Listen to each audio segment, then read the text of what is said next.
Hello students, आप सभी का फिर से स्वागत है आपके फेवरेट वीडियो गुरु में, जहां मैं आपके इंग्लिश गुरु आपके साथ जुड़ी हूं आपको बैंक और एसएससी दोनों की तैयारी करवाने के लिए। Yes, today's topic is cloze test और आपके एसएससी पैटर्न के क्लोज टेस्ट को आज हम सॉल्व करने जा रहे हैं। Clear? Now before I start this topic, पहले छोटा सा ब्रीफिंग देते हैं कि आखिर क्लोज टेस्ट होता क्या है। देखिए, यहाँ पे एक पैराग्राफ होता है, we all know, here you are given with a paragraph which has got blanks in it। आपको अगर हम एसएससी की क्लोज टेस्ट की बात करें तो यहाँ पे आपको 10 ब्लैंक्स मिलते हैं। क्लियर? इसका मार्क्स 5 भी हो सकता है, 10 भी हो सकता है, depending upon the exam which you are giving. ना यहाँ पे जो ब्लैंक्स होते हैं उनके लिए आपको एसएससी में 4 ऑप्शंस दिए जाते हैं। कितने ऑप्शंस होते हैं? 4। बैंकिंग में कितने थे? 5। ठीक है, यहाँ पे आपको 4 ऑप्शंस दिए जाते हैं, जिनमें से एक एप्रोप्रिएट आंसर आपका जो ऑप्शन है वो आपका आंसर होता है। Clear? Now before I start this topic cloze test, पहले समझते हैं क्लोज टेस्ट क्या है। एक सजेस्टिव पैराग्राफ होता है। क्लियर? एक सजेस्टिव पैराग्राफ होता है जो एक मीनिंग या फिर आइडिया कन्वे कर रहा होता है। हमें उस आइडिया को पकड़कर उसके आउटलाइन को समझना होता है और फिर अपने पैसेज को सॉल्व करना होता है। अब यहाँ पे एग्जामिनर 2 चीजें टेस्ट करता है, एक आपका रीडिंग एंड अंडरस्टैंडिंग सेक्शन और दूसरा है आपका वोकैब सेक्शन। अब इसको देख के डर रहे होंगे, हर बच्चा डरता है, वोकैबुलरी से ऑलमोस्ट सारे बच्चे डरते हैं और ये एक ऐसा सेक्शन है जहां पे बच्चे बहुत कंफर्टेबल नहीं होते। And that's true. आप डिक्शनरी बन नहीं सकते, सारे वोकैब्स याद हो नहीं सकते, तो भाई क्लोज टेस्ट में करे क्या सारे ऑप्शंस छोड़ दें? नहीं। इस क्लास में हम सीखेंगे कि reading, understanding and without even knowing less of vocabulary आप कैसे ज्यादा से ज्यादा क्वेश्चंस अटेम्प्ट कर सकते हैं। ये वैसे अगर देखा जाए एसएससी पॉइंट ऑफ व्यू से तो बहुत स्कोरिंग है, बट इसमें अंडरस्टैंडिंग बहुत इंपॉर्टेंट होती है। अब रीडिंग अंडरस्टैंडिंग होती क्या है, चलिए वो समझते हैं। यहां पे हमेशा याद रखिएगा, जो कॉन्टेक्स्ट दिया जाता है वो ही आपका की फैक्टर होता है ये डिटरमाइन करने में कि हमारा क्लोज टेस्ट किस चीज के बारे में है और हमारे ऑप्शंस कैसे उसको रिलेट करेंगे। Clear? Now the first question that comes to your mind is how to approach a cloze test. अब हम क्लोज टेस्ट को अप्रोच कैसे करेंगे, चलिए इसके बारे में छोटा सा डिस्कशन करते हैं। याद रखिएगा, हर एक क्लोज टेस्ट में जो 10 ब्लैंक्स गिवन होते हैं उनमें से नॉर्मली जो 4 ब्लैंक होते हैं वो आपके कॉमन सेंस पे बेस्ड होते हैं। मतलब यहाँ पे आपको ना पढ़कर ही समझ में आ जाएगा कि ये ऑप्शन लगभग यही जाएगा। ठीक, बाकी बचे 6 ब्लैंक्स ये वोकैब से रिलेटेड होते हैं। 5 से 6 ब्लैंक्स जनरली होते हैं आपके वोकैब से रिलेटेड। ये सेक्शन है जहां पे हमें बहुत ज्यादा ध्यान देना पड़ता है, किस पे? अपने रीडिंग अंडरस्टैंडिंग पे।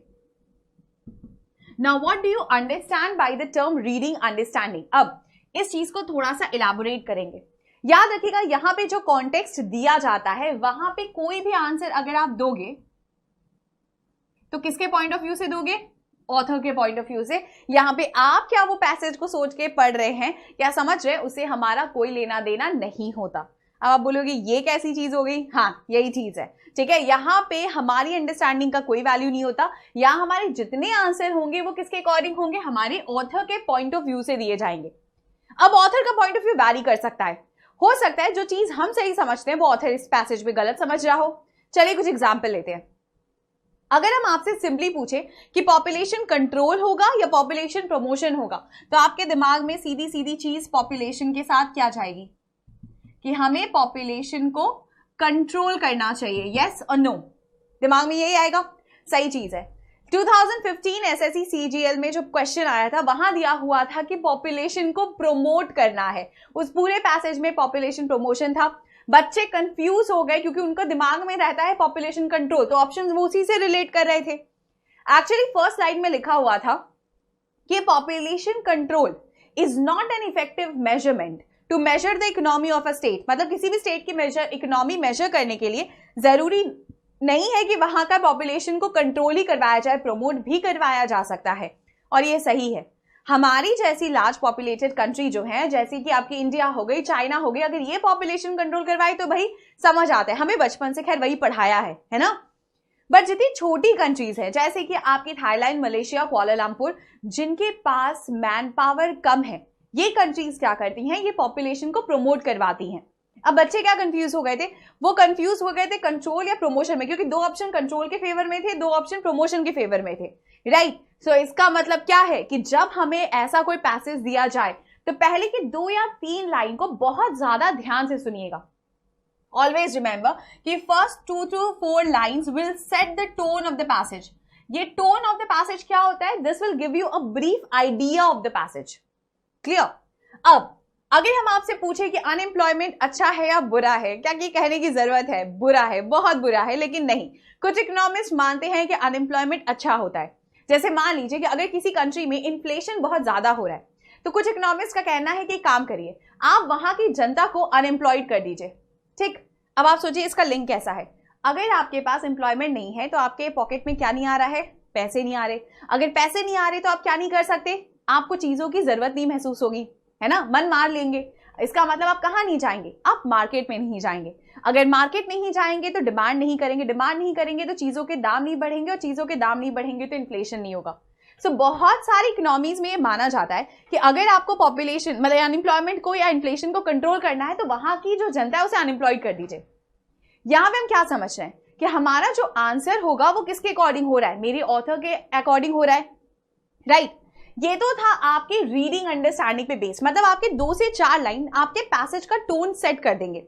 अब हम उससे रिलेटेड ऑप्शंस को अपने आंसर में लिया करते हैं। क्लियर। चलिए अब चलते हैं वोकैब सेक्शन की तरफ, जहां पे बच्चों को जनरली दिक्कत होती है। अब जहां तक वोकैब्स का सवाल है, ये मतलब स्टूडेंट टू स्टूडेंट वैरी करता है। अब देखिए स्टूडेंट टू स्टूडेंट वैरी कर रहा है, इसका मतलब एक बच्चे का हो सकता है वोकैब आपसे बेटर हो सकता है आपके बगल वाले का उससे ज्यादा बेटर हो। तो चलिए देखते हैं वोकैब सेक्शन से अगर रिलेटेड क्वेश्चंस आए तो हम उन्हें कैसे यूज करेंगे। अब इसको मान लीजिए कि हम आपको दे रहे हैं छोटे मोटे टिप्स। अब अगर इन टिप्स की बात की जाए तो सबसे पहला फोकस जो किया जाता है वो होता है हमारे आर्टिकल्स के यूज पे। अब आर्टिकल्स हमारे पास कौन कौन से हैं, ए, एंड द। ठीक, कोई दिक्कत नहीं।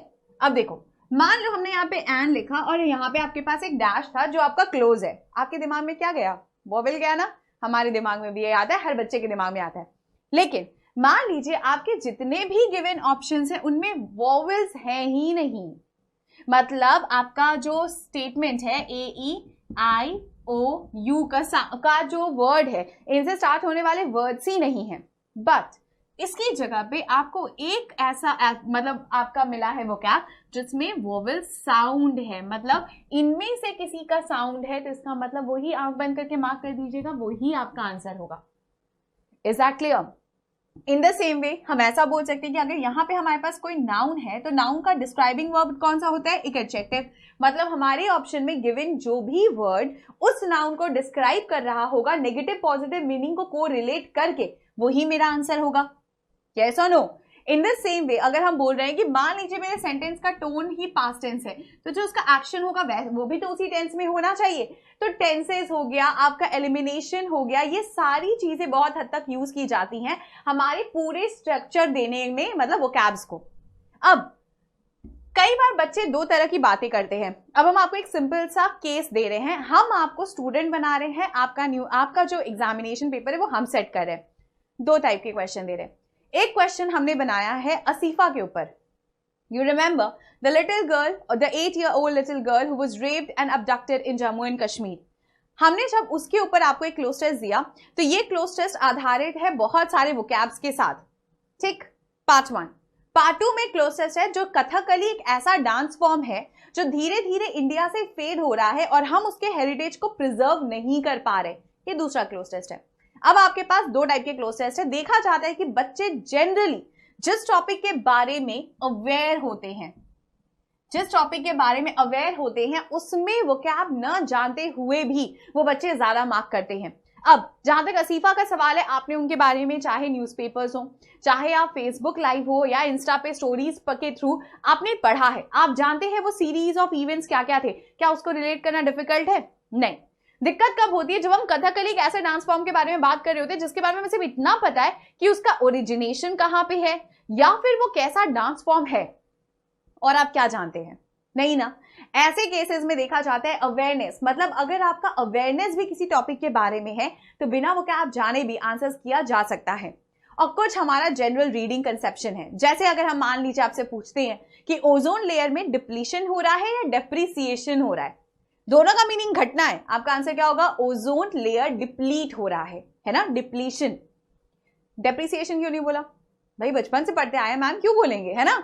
नहीं, इसका कारण है डेप्रिसिएशन लेयर्स में होता है और ओजोन लेयर में भी लेयर्स में ही डिप्लीशन हो रहा होता है, but depreciation generally wear and tear की वजह से होता है और डिप्लीशन जब होता है तो वो लेयर्स के थ्रू होता है। इसी वजह से दोनों के मीनिंग में डिफरेंस है। Is that clear? मतलब सेम मीनिंग देने वाले टर्म्स भी अलग अलग जगह पे अलग अलग तरीकों से यूज किए जाते हैं। यही है आपका क्लोज टेस्ट का पूरा सारांश। हमने देखा क्लोज टेस्ट पे हमको फोकस किस किस चीज पे करना है। एक हमें करना है हमारे रीडिंग अंडरस्टैंडिंग पे। वो कैसे होगा? पहले के 2-3 लाइन आपके पूरे पैसेज का टोन सेट कर देंगे, आपको उसके अकॉर्डिंग आंसर करना है। और दूसरा होगा आपके पैसेज में, दूसरा क्या होगा? दूसरा आपके पैसेज में होगा वोकैब और उसकी अंडरस्टैंडिंग, और बिना वोकैब जाने कुछ ट्रिक्स के साथ या आपके टेंसेस या ग्रामर को यूज करके अपने आंसर्स को फाइंड आउट करना। बेहतर होगा एलिमिनेट करिएगा। एलिमिनेशन प्रोसेस सबसे आसान तरीका होता है अपने आंसर तक पहुंचने का। खैर, उन सबके पास डिस्कस होगा, बट पहले चलते हैं हमारे क्लोज टेस्ट के पास।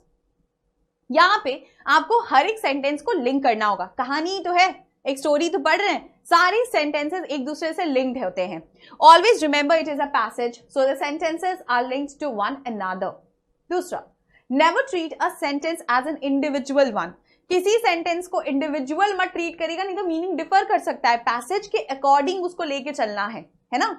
चलिए, पे क्लोज अटेंशन टू कीवर्ड्स और clues in the sentences before and after the given blank.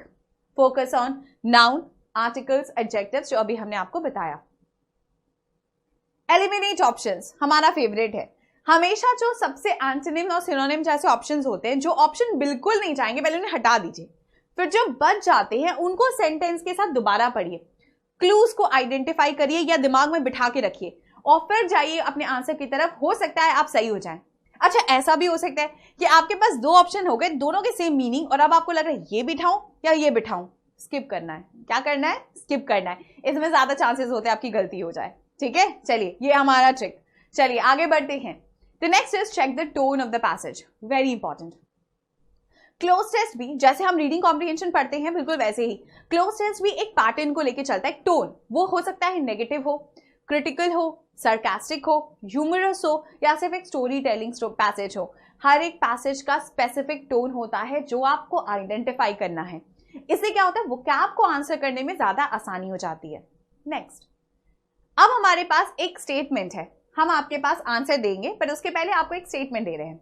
हम यहाँ पे किसके बारे में बात कर रहे हैं? स्वामी विवेकानंद। ये क्लोज टेस्ट का एक लाइन है बस, ठीक, इंट्रोडक्टरी लाइन।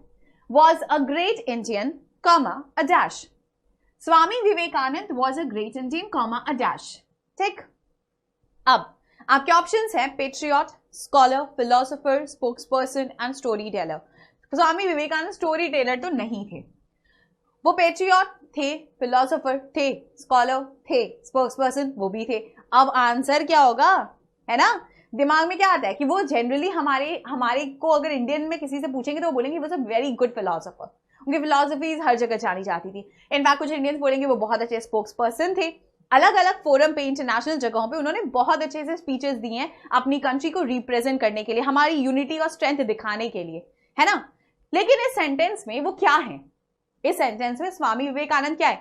अब हम बोलेंगे हमें कैसे पता चलेगा? आपके क्वेश्चन में ही आपका आंसर है। एक बार फिर से देखिए, हमने बोला है Swami Vivekananda was a great Indian. हम यहाँ पे स्वामी विवेकानंद के बारे में नहीं पढ़ रहे हैं, हम पढ़ रहे हैं कि वो कितने देशभक्त थे, वो कितने इंडियन थे। तो हमारा आंसर क्या हो जाएगा? He was a great patriot. Exactly, आपका आंसर होगा Swami Vivekananda was a great Indian, a patriot. अब देखिए यहाँ 2 चीजें होती हैं। एक, चलिए हम अपनी बात कर रहे हैं, हम आपके सामने एक पर्सन है, आपके इंग्लिश टीचर। आपने पूछा आपका टीचर बनने तक का सफर कैसा था, तो हम बोलेंगे कि हमने कहाँ से स्टार्ट किया हमारी जर्नी एज अ स्ट्रगल और स्टडी कैसा किया और फिर हम टीचर बने। और दूसरा आप बोलोगे कि मैम अपनी लाइफ हिस्ट्री बताइए, तो उसमें तो सब आ जाएगा ना, हमारे सोशल बैकग्राउंड कैसा है, हमारे पेरेंट्स का बैकग्राउंड कैसा था, हम कैसे जूझे अपनी चीजों के साथ, या कैसी खुशहाल हमारी जिंदगी रही, फिर आके आज हम कहाँ हैं, है ना। दोनों में डिफरेंस है। या स्वामी विवेकानंद के बचपन से या उनके कैरेक्टर ट्रेट्स के बारे में नहीं पूछा जा रहा, यहाँ उनके कैरेक्टर के सिर्फ एक ट्रेट के बारे में पूछा गया है कि वो कितने इंडियन थे, मतलब वो कितने अपनी नेशन के लिए पेट्रियोटिक थे। यही होता है क्लोज टेस्ट का अंडरस्टैंडिंग। क्लियर? ये खैर और समझाएंगे और समझेंगे, बहुत सारा सॉल्व करेंगे इस क्लास के साथ। बढ़ते हैं आज के सेशन की तरफ। एक क्वेश्चन आपकी तरफ दिया हुआ है, आपको आंसर बताना है। एक पैसेज है क्लोज टेस्ट, छोटा सा, आज छोटा पैसेज इसलिए रखा है ताकि आप लोगों को अंडरस्टैंडिंग में ज्यादा डिफिकल्टी ना हो। चलिए, the dash of a survey by the national institute of dash health, इसका मतलब वो किसी हेल्थ से रिलेटेड है। ठीक है, चलिए अभी तक क्योंकि हमें वन का आंसर नहीं पता इसलिए हम छोड़ देते हैं। द डैश ऑफ अ सर्वे, सर्वे क्या किसी तरीके का वर्डिक्ट दे सकता है? सर्वे में क्या होता है, हमें चीजों के बारे में पता चलता है, तो वर्डिक्ट नहीं जाएगा। वर्डिक्ट क्या होता है? सीधा सीधा हम वहां पे क्या दे रहे हैं? जजमेंट दे रहे हैं। क्या होगा? अब अगर वर्डिक्ट नहीं होगा तो जजमेंट नहीं होगा, दोनों का मीनिंग सेम है। डिसीजन और फाइंडिंग्स बचे, कौन सा आंसर जाएगा? The decisions of a survey या the findings of a survey? Let's see, survey क्या डिसीजन ले सकता है या चीजें सिर्फ खोज के बता सकता है? अगर सर्वे से डिसीजन खोजे जा सकते हैं या चीजें बताई जा सकती हैं तो इसका मतलब डिसीजन भी आंसर नहीं होगा। तो हमारा आंसर क्या होगा आपके क्वेश्चन में? The findings of a survey by the national institute of dash health. कैसा हेल्थ?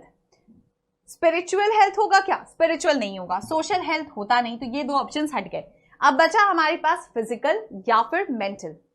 कैसा health? Institute of dash health gave dash for dash, अभी हमें कुछ नहीं पता। चलिए आगे बढ़ लेते हैं।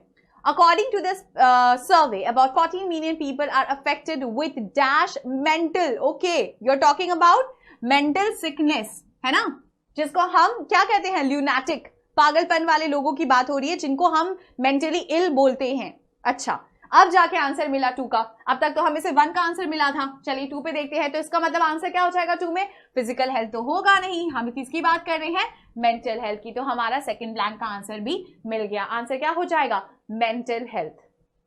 आगे बढ़ते हैं।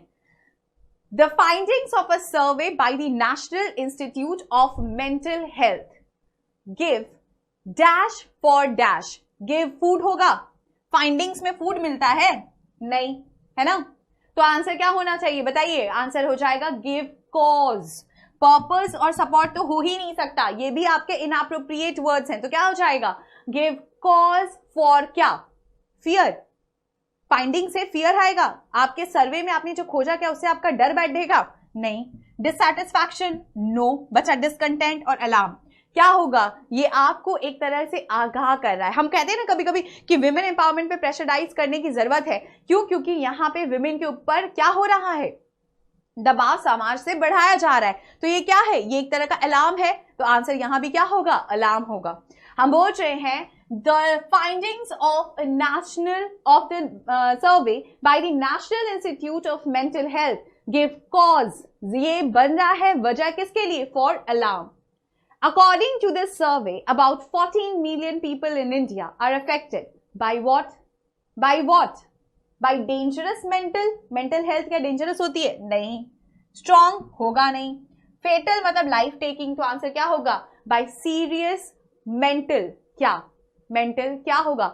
Involvement, perturbation, continuation, कुछ भी नहीं जाएगा। Confusion होगा नहीं, तो आंसर क्या हो जाएगा? Serious mental disorder at any given point of time, है ना। हमने देखा सर्वे से क्या मिलती? खोज। तो खोज क्या हुआ? Findings of a national survey by national institute of, हमें नहीं मिल रहा था तो हमने पैसेज पूरा पढ़ा, आगे दिखा कि ये मेंटल लोगों के लिए बात की जा रही है जो मेंटली सिक हैं। तो आंसर क्या होगा? मेंटल हेल्थ गिव क्या? अब कारण बन रहा है तो कॉज। कॉज फॉर क्या? अलार्म। अलार्म मतलब आपको यहाँ पे बताया जा रहा है कि आप में क्या कमी है ना, आपको आगाह किया जा रहा है। क्यों? क्योंकि according to this survey, about 14 million people in India are affected with serious mental disorder at any given point of time. चलिए आगे बढ़ते हैं। अब अगर यहां की बात की जाए तो यहां से आगे बढ़ते हैं। In the case of mentally ill, it is dash enough difficult to dash them. अगर मेंटली इल लोगों की बात की जाए तो ये अक्सर डिफिकल्ट होता है उन्हें खोजना, है ना। तो कैसा होगा, सेल्डम डिफिकल्ट, क्या कभी कभी डिफिकल्टी होती है, नहीं, ओकेजनली भी तो कभी कभी हो गया, नेवर तो बिल्कुल नहीं जाएगा, तो क्या हो जाएगा आंसर, ये अक्सर डिफिकल्ट होता है ना। It is difficult, it is enough difficult, it is often enough difficult to क्या उनको क्योर करना, कि उनको खोजना, कि कैसे पता चलेगा इंसान में, हो सकता है हम भी हो सकता है आप भी हो सकता है आप किसी ऐसी परेशानी से जूझ रहे हो जो आप सिर्फ अपनी तक रखते हैं और किसी और को नहीं बोलते, तो क्या हम आपको कह देंगे आप पागल हैं, हो सकता है आपको रात को नींद ना आती हो, आप भी मेंटली बीमार हैं, है ना। लेकिन इसका कोई अलग क्राइटेरिया नहीं है, तो क्या गलत है, क्या नहीं हो पाता, क्या डिफिकल्ट है, उनको आइडेंटिफाई करना। तो आंसर क्या हो जाएगा, in the case of mentally ill it is often enough difficult to identify them, let alone and cure them. और क्या कर सकते हैं, हम उन्हें क्योर कर सकते हैं। इसके बाद the most dash are those, और कौन लोग हैं वो सबसे ज्यादा जिन पे ध्यान नहीं दिया जाता, are those in the rural areas for whatever facilities for the mentally sick exist are concentrated around major urban centers। तो हमारा आंसर क्या हो जाएगा, नेग्लेक्टेड, क्योंकि हम उनकी बात कर रहे हैं जिन्हें नजरअंदाज कर दिया जाता है, केयरलेस, सीरियस और इंडिफरेंट किसी भी हाल में आपके पैसेज में नहीं जाएंगे। एसएससी के क्लोज टेस्ट ऐसे ही होते हैं, क्लियर। अब आपने देखा कि क्लोज टेस्ट में कैसे ऑप्शंस को एलिमिनेट किया जाता है, कैसे पैसेज को समझ के उसके अकॉर्डिंग आंसर किया जाता है। इसी तरीके से हम बाकी के क्लोज टेस्ट भी पढ़ेंगे। नेक्स्ट आपसे फिर जुड़ेंगे बहुत सारे क्लोजेस के साथ, तब तक के लिए keep revising and thank you for joining us.